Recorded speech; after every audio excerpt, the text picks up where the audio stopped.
सतगुरुदेव जी की जय हो, बंदी छोड़ कबीर साहब की जय हो, बंदी छोड़ गरीबदास जी महाराज जी की जय हो, स्वामी राम देवानंद जी गुरु महाराज जी की जय हो, बंदी छोड़ सतगुरु रामपाल जी महाराज जी की जय हो। भगत भाइयों, मैं राकेश दास बांदा से, मेरा मोबाइल नंबर है 8756347480। भगत भाइयों, सतगुरुदेव जी कहते हैं कि मारी लठ कबीर ने, टूट गया ब्रह्मांड, न्यारा न्यारा लख परे 7 दीप 9 खंड। 7 दीप 9 खंड में सतगुरु डारी डोर, अचेला डोरी ना गए तो कौन गुरु का दोष।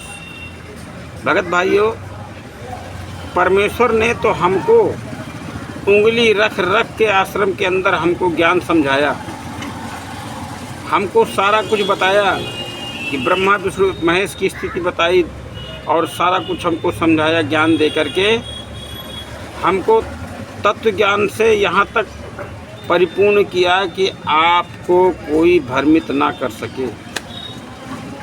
लेकिन हमने सतगुरुदेव जी को के ज्ञान को रत्ती भर नहीं समझा। अगर रत्ती भर भी समझा होता तो इन फर्जी नामदान संचालक और राष्ट्रीय समाज सेवा समिति जिन्होंने बरवाला कांड की घटना को अंजाम दिया है, इन्हीं के द्वारा चलाए जा रहे आश्रमों में जाकर के अपनी ऐसी तैसी नहीं करवाते। ये अंधी गूंगी और बहरी संगत इन गद्दार राष्ट्रीय समाज सेवा समिति फर्जी नामदान संचालकों के आश्रमों में जाकर के दान पाठ और ज्योति का पैसा दे दे करके अपने भी कर्म छुड़वा रही है और सतगुरुदेव जी के लिए नित्य नई मुसीबत खड़ी कर रही है।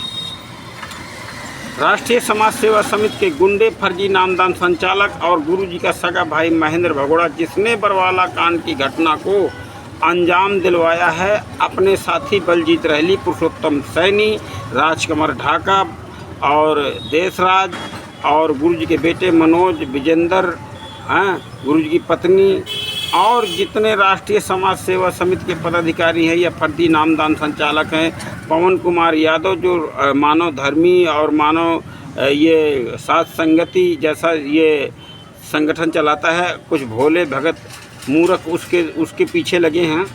तो भगत भाइयों, हमें सतगुरुदेव जी ने रहते रहते सत्संग के माध्यम से बताया था कि कमाल जो गुरु जी ने जिसको मुर्दा जीवित किया था, वह भी सत्संग और ज्ञान सुन करके मीठी मीठी आवाज़ में बोलने लगा और कुछ लोग उसके पीछे लग गए और अपनी भक्ति का नाश करवा लिया।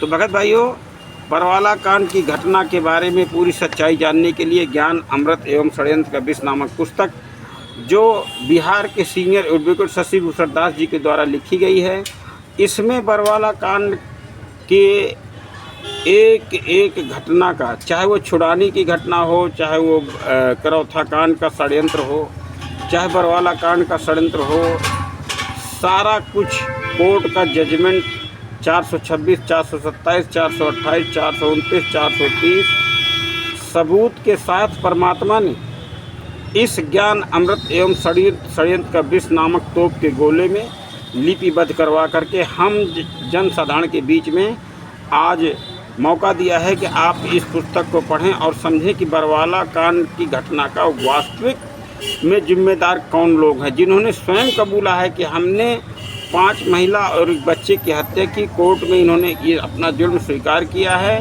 और कोर्ट में माननीय न्यायाधीश के सामने इन लोगों ने कहा है कि हमने इनके कहने पर 5 भक्तों को बंधक बनाया, 5 महिला एक बच्चे की हत्या की और वहाँ पर जो कुछ भी मिला, गोला बारूद, मिर्ची बम, पेट्रोल बम और पुलिस पर हमला, सब इन्हीं गद्दार राष्ट्रीय समाज सेवा समिति के लोगों ने किया है। सतगुरुदेव जी पूर्णतः निर्दोष हैं, सतगुरुदेव जी का इसमें कोई दोष नहीं है। हमारे परम पूज्य सतगुरुदेव जी को षड्यंत्र के तहत फंसाया गया है भगत भाइयों, जो 10 साल से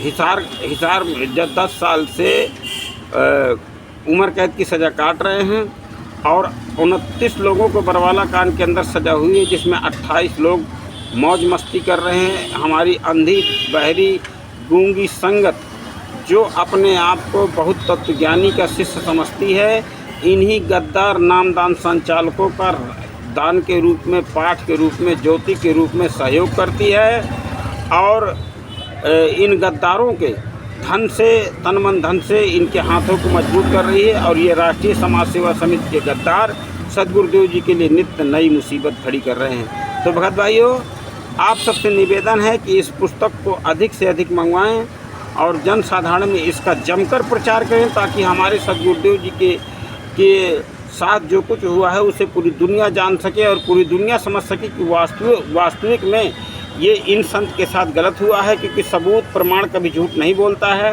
कोर्ट का जजमेंट इसमें संलग्न है। भगत भाइयों, आप सबसे निवेदन है कि आप जो है इस पुस्तक को मंगवाइए और पूरी दुनिया में इसका जमकर प्रचार कीजिए, ताकि हमारे सदगुरुदेव जी के न्याय की आवाज़ पूरी दुनिया में बुलंद हो सके। परमात्मा ने कहा है कि मानुष तन अनमोल है, मिले न दूजी बार, अतर्वर से पत्ता टूट गिरे फिर बहुर न लगता डार।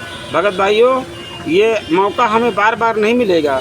परमेश्वर ने बताया है कि सदगुरु का मिलना बहुत ही मुश्किल है। सदगुरु मिल जाए तो फिर समर्पण करना चाहिए।